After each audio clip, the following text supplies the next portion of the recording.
It's not your fault. You feel it in your bones. The exhaustion that sleep doesn't fix. The cynicism that has replaced your passion. The nagging feeling that nothing you do really matters. You're told you need better time management. You're told to hustle harder, to be more resilient, to practice self-care with a yoga class or a face mask. You're told in 1,000 different ways that the problem is you. But what if it's not?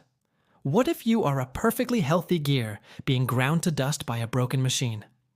Burnout is not a personal failure. It is a systemic problem.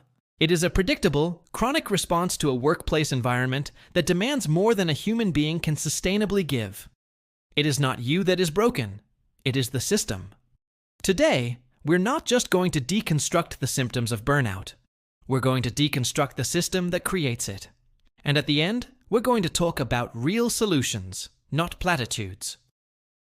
Deconstructing the disease, the 3 true symptoms. The World Health Organization officially recognizes burnout as an occupational phenomenon. It's not just being tired or stressed out, for it's a specific psychological state defined by 3 core symptoms. First, and most obviously, is exhaustion. This isn't the normal tiredness you feel after a long day. This is a deep, soul-crushing depletion of your emotional, physical, and cognitive resources. It's the feeling of having absolutely nothing left in the tank. You wake up already feeling tired.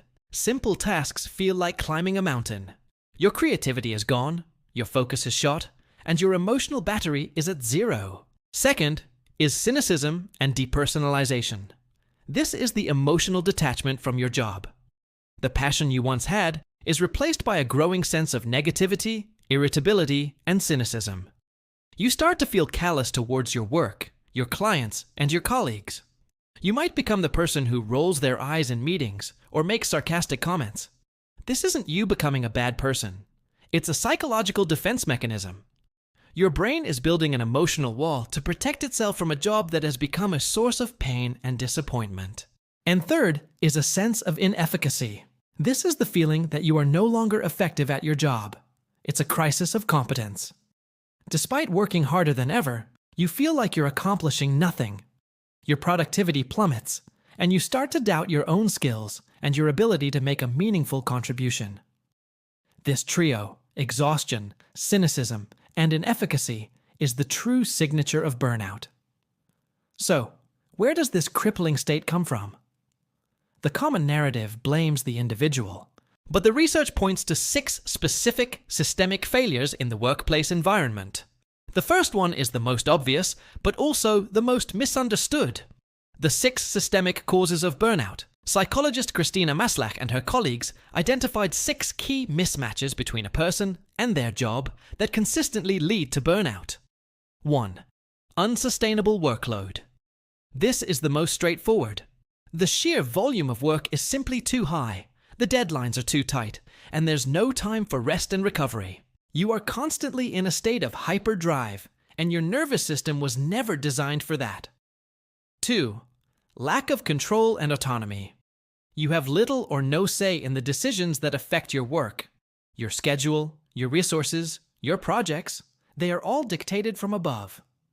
This lack of agency creates a feeling of helplessness, a core ingredient of burnout. 3. Insufficient rewards. This isn't just about money. It's about a lack of social and intrinsic reward. If your hard work is consistently ignored, if there's no recognition, no praise, and no sense of accomplishment, your motivation withers and dies. 4. Breakdown of community. Your workplace is toxic, unsupportive, or chronically isolated. You don't trust your colleagues or your manager. There's constant infighting or a lack of connection. Humans are social creatures. A hostile or lonely work environment is a massive and constant source of stress. 5. Absence of fairness. You perceive that the workplace is unjust. Maybe there's favoritism in promotions, an unequal distribution of work, or a general sense of disrespect. This sense of inequality erodes trust and creates a feeling of moral injury. 6. Mismatch in values.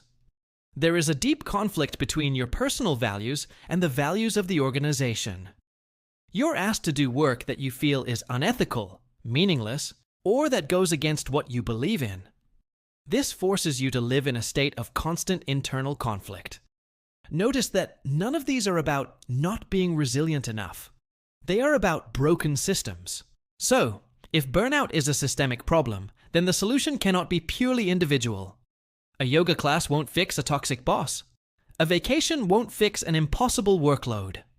As promised, we're not talking about self-care. We're talking about strategy.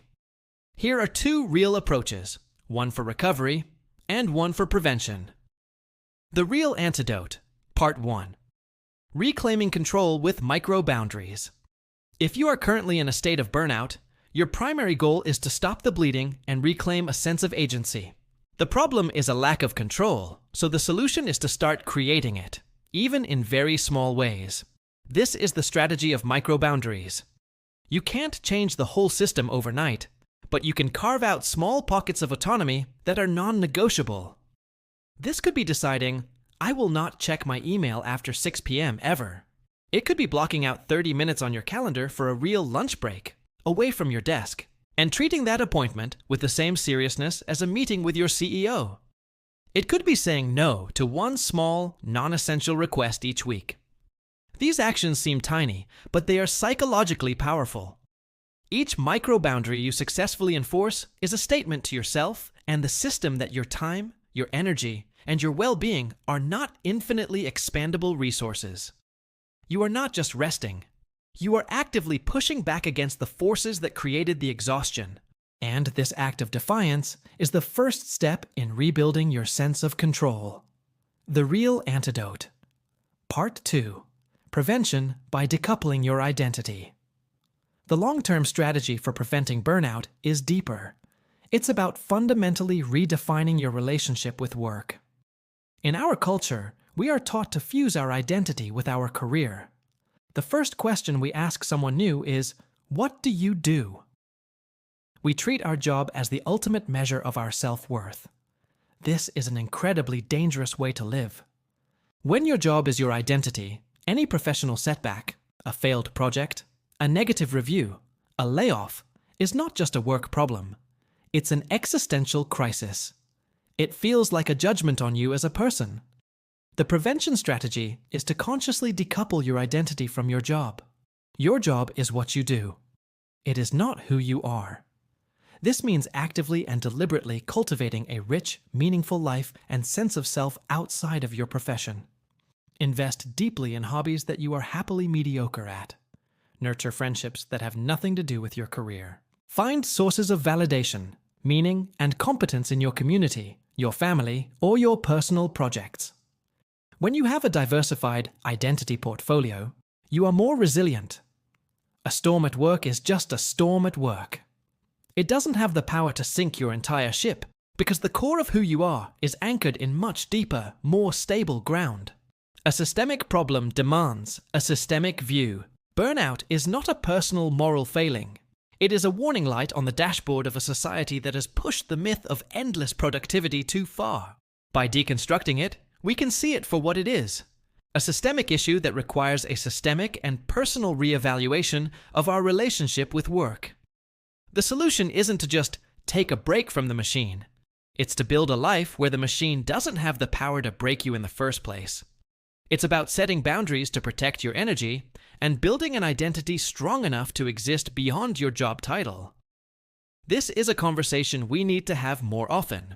Of the 6 systemic causes of burnout we discussed, which one do you think is the most common or damaging in today's work culture? Share your perspective in the comments below. And if this video gave you a new, more validating way to think about this issue, hit the like button to help spread this important message. Thank you for your time and your energy.